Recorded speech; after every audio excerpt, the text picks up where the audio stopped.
नमस्कार दोस्तों, आइए सुनते हैं ऑस्कर वाइल्ड के द्वारा लिखी कहानी आदर्श करोड़पति। व्यर्थ है आपका आकर्षक होना अगर आप अमीर नहीं हैं तो। रोमांस धनी लोगों का विशेष अधिकार है, न कि बेरोजगारों का व्यवसाय। गरीबों को व्यवहारिक और सामान्य होना चाहिए। आपके आकर्षण से अच्छी है आपकी स्थायी आय। आधुनिक जीवन के ये कुछ महान सत्य हैं जिन्हें हुई ऑर्किन ने कभी अनुभव ही नहीं किया।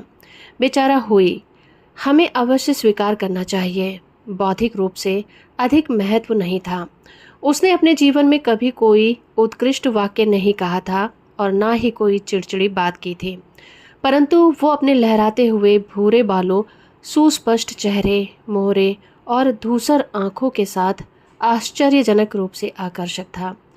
स्त्रियों पुरुषों में वह समान रूप से लोकप्रिय था और धन अर्जन के अतिरिक्त सभी उपलब्धियां उसके पास थीं। उत्तराधिकार में उसे अपने पिता से अश्वरोही सैनिकों द्वारा प्रयोग की जाने वाली तलवार और 15 खंडों वाला प्रायद्वीपीय युद्ध का इतिहास प्राप्त हुआ था। हुई तलवार को शीशे के ऊपर लटकाता था और किताबों को रफ की मार्गदर्शिका और बेली की पत्रिका के बीच रखता था और एक वृद्धा आंटी द्वारा प्रदत्त 200 की राशि से जीवन यापन करता था। हर काम में हाथ आजमाया था उसने। 6 महीने के लिए वो स्टॉक एक्सचेंज भी गया था, लेकिन सांड और भालुओं के बीच एक तितली की बिसात ही क्या थी। कुछ अरसे के लिए वो चाय का व्यापारी भी रहा, लेकिन शीघ्र ही पीको और साउसों से भी उकता गया। फिर उसने ड्राई शैरी बेचने का प्रयास किया, लेकिन इससे भी बात नहीं बनी। शैरी कुछ ज़्यादा ही सूखी रही। अंततः वो नगण्य बन गया, एक आनंदप्रद निष्फल युवक जिसके पास संपूर्ण व्यक्तित्व तो था, परंतु व्यवसायिक कोई नहीं था। और सबसे बुरी बात ये थी कि उसे प्रेम हो गया था। वह जिस लड़की से प्रेम करता था वह थी लॉरा मार्टन। लॉरा मार्टन बेटी थी एक सेवानिवृत्त कर्नल की, जिसने अपनी मूल प्रवृत्ति और पाचन शक्ति को भारत में खो दिया था और पुनः प्राप्त नहीं कर पाया था। लॉरा उसे पूछती थी और वह भी लॉरा के कदम चूमने के लिए तत्पर रहता था। लंदन में उसके अधिक सुंदर जोड़ी नहीं थी, लेकिन उनके पास कौड़ी भी नहीं थी। कर्नल को हुई पसंद तो बहुत था, लेकिन वो दोनों की सगाई का नाम तक सुनने को तैयार नहीं था। मेरे बच्चे, मेरे पास तब आना जब तुम्हारे पास अपने 10,000 पाउंड हों, फिर सोचेंगे, कर्नल कहता था।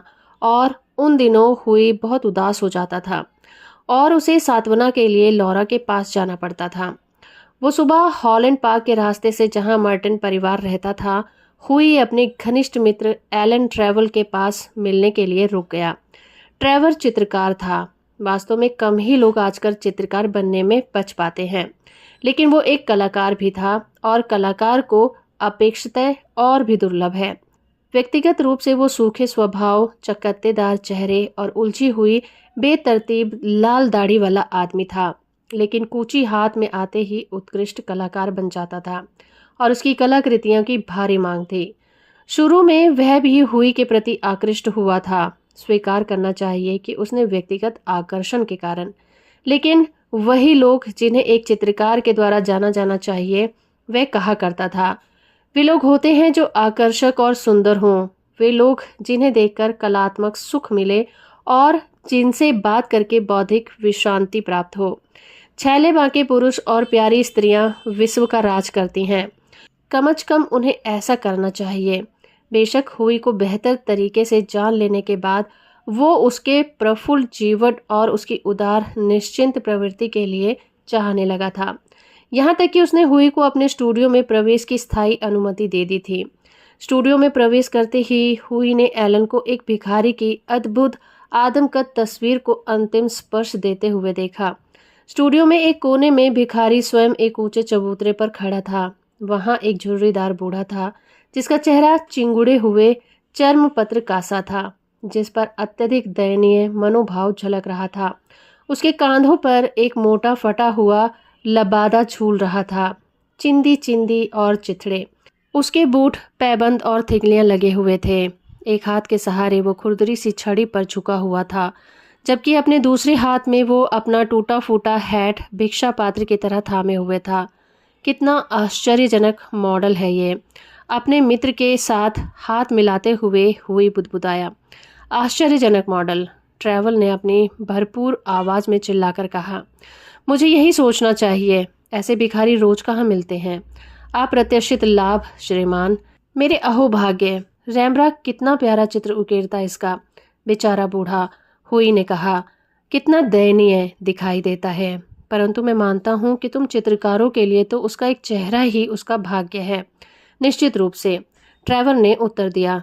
तुम नहीं चाहते कि एक भिखारी प्रसन्न दिखाई दे, ऐसा ही है ना? एक मॉडल को एक बैठक के लिए कितना मिलता है? हुई ने दीवान पर आरामदायक स्थान पर बैठते हुए पूछा। 1 घंटे के लिए 1 शिलिंग।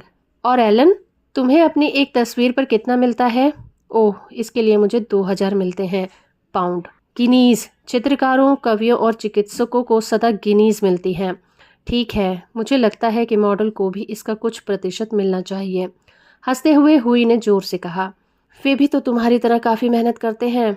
क्यों, सिर्फ रंगों से ही सने रहने और सारा दिन अपने चित्राधार पर खड़े रहने को कष्ट तो देखो। हुई, तुम्हारे लिए बातें करना आसान है, परंतु मैं तुम्हें विश्वास दिलाता हूँ कि ऐसे क्षण भी आते हैं जब कला मानवीय श्रम की गरिमा को प्राप्त होती है। अब तुम बतियाना बंद करो, मैं बहुत व्यस्त हूँ। एक सिगरेट पियो और चुप रहो। थोड़ी देर बाद नौकर ने आकर ट्रैवर को बताया कि फ्रेम बनाने वाला उससे बात करना चाहता है। हुई, भाग मत जाना। बाहर जाते हुए उसने कहा, मैं एक क्षण में लौटूंगा। हुई की अनुपस्थिति का लाभ बूढ़े भिखारी ने अपने पीछे रखे हुए लकड़ी के बेंच पर आराम करने के लिए बैठते हुए उठाया। वो इतना असहाय और हतभगा दिखाई दे रहा था कि हुई को उस पर दया आ गई और उसने अपनी जेबें पोंछ ली। उसे अपनी जेबों में केवल एक स्वर्ण मुद्रा और कुछ तांबे के सिक्के मिले। बेचारा बूढ़ा, उसने मन ही मन सोचा। उसे इनकी ज़रूरत मुझसे ज़्यादा है, लेकिन इसका मतलब है कि 15 दिन मुझे बिना घोड़ी गाड़ी के पैदल चलना होगा। स्टूडियो पार करके वह गया और उसने भिखारी के हाथ में स्वर्ण मुद्रा सरका दी। बूढ़ा चौंक उठा और उसके मुरझाए हुए होठों पर एक फीकी सी मुस्कुराहट दौड़ गई। धन्यवाद, उसने कहा। श्रीमान, धन्यवाद। तभी ट्रैवर लौट आया। हुई ने उसे विदा ली, अपने किए पर जरा सा लज्जाते हुए। उसने फिर लौरा के साथ बिताया। अपनी फिजूल खर्ची के लिए अच्छी खासी डांट खाई और उसे घर पैदल जाना पड़ा। उस रात लगभग 11 बजे वो टहलता हुआ फ्लैट क्लब पहुंचा और वहां धूम्रपान कक्ष में उसे ट्रैवल अकेले बैठे हॉक और सैलजत पीते हुए दिखाई दिया। हाँ एलन, क्या तुम्हें तस्वीर पूरी कर ली? अपना सिगरेट सुलगाते हुए उसने कहा। तस्वीर पूरी भी हो गई और फ्रेम भी हो गई मेरे दोस्त, ट्रैवर ने जवाब दिया। और अरे हाँ, तुम्हें एक विजय प्राप्त हुई है। वो बूढ़ा मॉडल जो तुम्हें मिला था तुम्हारे प्रति बहुत समर्पित है। मुझे उसे तुम्हारे बारे में सब कुछ बताना पड़ा। तुम कौन हो, कहाँ रहते हो, तुम्हारी आय क्या है और तुम्हारा भविष्य क्या है। मेरे प्रिय एलन, हुई चिल्लाया। घर पहुंचते ही मुझे मेरा इंतजार करते हुए मिलेगा वो। लेकिन बेशक तुम सिर्फ मजाक कर रहे हो। बेचारा हतभगा बूढ़ा, काश मैं उसके लिए कुछ कर पाता। मैं सोचता हूँ कि किसी का इतना हतभगा होना भी तो बहुत भयानक है। मेरे पास ढेरों पुराने कपड़े पड़े हैं। तुम्हें लगता है कि वो उनमें से कुछ लेना चाहेगा? उसके चिथड़े कपड़े तो चिंदी चिंदी हो रहे थे, लेकिन वो उनमें दिव्य दिखाई देता है, ट्रेवर ने कहा। फ्रॉक कोट में तो कभी भी उसकी तस्वीर मैं नहीं बनाने वाला था। जिन्हें तुम चिथड़े कहते हो मेरे लिए रोमांस है। जो तुम्हें दरिद्रता दिखाई देती है मेरे लिए वो नयन विराम स्थिति है। खैर, मैं तुम्हारी पेशकश के बारे में उसे बता दूंगा। एलन, हुई ने कहा। हृदय विहीन होते हो तुम चित्रकार। हमारा काम दुनिया को ठीक वैसा अनुभव करना है जैसा हम इसे देखते हैं। प्रत्येक व्यक्ति का अपना काम है। अब तुम मुझे बताओ, लौरा कैसी है? बूढ़ा मॉडल उनमें बहुत रुचि दिखा रहा था। तुम्हारा आशय यह तो नहीं कि तुमने बूढ़े को लौरा के बारे में भी बता दिया? हुई ने कहा। हाँ, मैंने बताया था। उसे वो निष्ठुर कर्नल सुंदर लौरा और 10,000 पाउंड के बारे में सब कुछ पता है। उसने उस बूढ़े भिखारी को मेरे व्यक्तिगत जीवन के बारे में सब कुछ बता दिया। क्रोध में लाल हुई चिल्लाया। मेरे प्यारे बच्चे, मुस्कुराते हुए ट्रेवल बोला। वह जिसे तुम बूढ़ा भिखारी कह रहे हो यूरोप का सबसे अमीर व्यक्ति है। वह कल ही पूरा लंदन अपने खाते से ज्यादा धन निकाले बिना खरीद सकता है। प्रत्येक राजधानी में उसका घर है। वो सोने के बर्तनों में खाता है और वो चाहे रूस को युद्ध से रोक सकता है। क्या कह रहे हो तुम? हुई ने स्तब्ध होते हुए कहा। मैं क्या कह सकता हूँ, ट्रेवर बोला। स्टूडियो में आज तुम जिस बूढ़े से मिले थे वो बैरन हार्सबर्ग था। वो मेरा मित्र है। मेरी सब तस्वीरें और तस्वीरों जैसा सब कुछ खरीद लेता है। उसने मुझे 1 महीना पहले उसे भिखारी सा चित्रित करने का काम सौंपा था। तुम क्या सोच रहे हो? तुम्हें लगता है कि मैं तुम्हें एक करोड़पति के बारे में मनगढ़ंत बात बता रहा हूँ? मैं अवश्य कहना चाहूँगा, वह अपने चीथड़े कपड़ों में बहुत भव्य लग रहा था। या शायद मुझे कहना चाहिए मेरे चीथड़े कपड़ों में वह एक पुराना सूट है, मुझे स्पेन में मिला था। हैरन हॉसबर्ग हुई चिल्लाया, हे भगवान, मैंने तो उसे एक स्वर्ण मुद्रा दे दी थी। कहते हुए वो निराशा की तस्वीर बना कुर्सी पे धंस गया। उसे एक स्वर्ण मुद्रा दे दी? ट्रेवर चिल्लाया और जोर से हंस पड़ा। मेरे बच्चे, फिर ऐसा कभी नहीं होगा। उसका व्यवसाय तो सदा अन्य लोगों से धन बनाना है। मुझे लगता है कि तुम्हें मुझे बता देना चाहिए था, एलन, हुई ने नाराजगी जताते हुए कहा, और मुझे इस तरह मूर्ख बनने से रोक लेना चाहिए था। अच्छा, हुई, सबसे पहले तो ट्रेवर ने कहा, मैं ये सोच भी नहीं सकता कि वह इस तरह बिना सोचे विचारे इस तरह भीख बांट सकते हो। तुम एक सुंदर मॉडल को चूमो, यह तो मैं समझ सकता हूँ, परंतु एक बदसूरत को स्वर्ण मुद्रा दे दो? कसम से बिल्कुल नहीं। इसके अतिरिक्त मैं आज अपने घर में किसी के लिए भी उपलब्ध नहीं था, और जब तुम आए तो मुझे नहीं पता था कि हाजमबर्ग अपने नाम का जिक्र किया जाना पसंद भी करेगा। तुम जानते हो, वह पूरे वस्त्रों में भी नहीं था। हुई ने कहा, वह मुझे कितना बेवकूफ़ समझ रहा होगा। बिल्कुल नहीं। तुम्हारे जाने के बाद वो अत्यधिक उत्साहित लग रहा था। बहुत देर तक मंद मंद मुस्कुराता रहा और अपने झुर्रीदार हाथों को रगड़ता रहा। मुझे समझ नहीं आ रहा था कि क्यों वह तुम्हारे बारे में सब कुछ जान लेने को उत्सुक था, परंतु अब मैं सब समझ गया हूँ। वह तुम्हारी स्वर्ण मुद्रा को तुम्हारे लिए निवेश करेगा। हुई हर 6 महीने बाद तुम्हें ब्याज देगा, और उसके पास होगा पूंजी का एक और किस्सा रात्रि भोग के बाद सुनाने के लिए। मैं एक अभागा शैतान हूँ, हुई गुर्राया। बेहतरीन बात तो यह होगी कि मैं जाकर सो जाऊं। और मेरे लिए प्यारे एलन, तुम किसी को बताना मत। अब मैं किसी और को अपना मुंह दिखाने के काबिल नहीं रहा। अनगल, इससे तो तुम्हारी दानवीरता की भावना बहुत ही अच्छी झलकती है। हुई, भागो मत, एक और सिगरेट पियो, लॉरा के बारे में दिल खोल कर बातें करो। लेकिन हुई कहाँ रुकने वाला था। वह बहुत अप्रसन्न होकर घर चला गया, एलन को ठहाकों के दौरे में छोड़कर। अगली सुबह जब वो नाश्ता कर रहा था, नौकर एक कार्ड लेकर आया जिस पर लिखा था, श्रीमान बैरंग हासबर्ग की ओर से श्रीमान गॉस्टेव नॉर्डिन। लगता है मुझे क्षमा मंगवाने के लिए आया होगा, हुई ने अपने आप से कहा, और उसने नौकर से आगंतुक को ऊपर लाने के लिए कहा।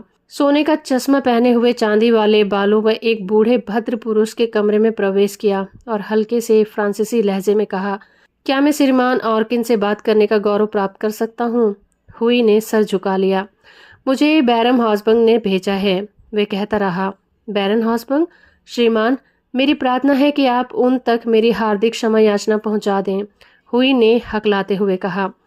बैरन ने बूढ़े भद्र पुरुष से मुस्कुराते हुए कहा, मुझे आपको यह पत्र देने का काम सौंपा है, और उसने एक मुहरबंद लिफाफा हुई की ओर बढ़ा दिया। लिफाफे के बाहर लिखा था, एक बूढ़े भिखारी की ओर से हुई आर्किन और लॉरा मार्टिन को विवाह के लिए उपहार, और भीतर था 10,000 पाउंड का चेक। जब वे पुराने सूत्र में बंधे, एलन ट्रैवल बेस्ट मैन बना और बैरन हासबर्ग में शादी के नाश्ते के अवसर पर भाषण दिया। करोड़पति मॉडल्स, एलन ने कहा, काफ़ी दुर्लभ होते हैं, लेकिन कसम से दुर्लभतम होते हैं आदर्श करोड़पति। तो दोस्तों, अभी आप सुन रहे थे ऑस्कर वाइल्ड के द्वारा लिखी कहानी का हिंदी रूपांतरण आदर्श करोड़पति। उम्मीद करती हूँ मेरा ये प्रयास और ये कहानी आपको अच्छी लगी होगी। इसी तरह की कहानियों को सुनने के लिए आप हमारे चैनल को सब्सक्राइब कर सकते हैं। धन्यवाद।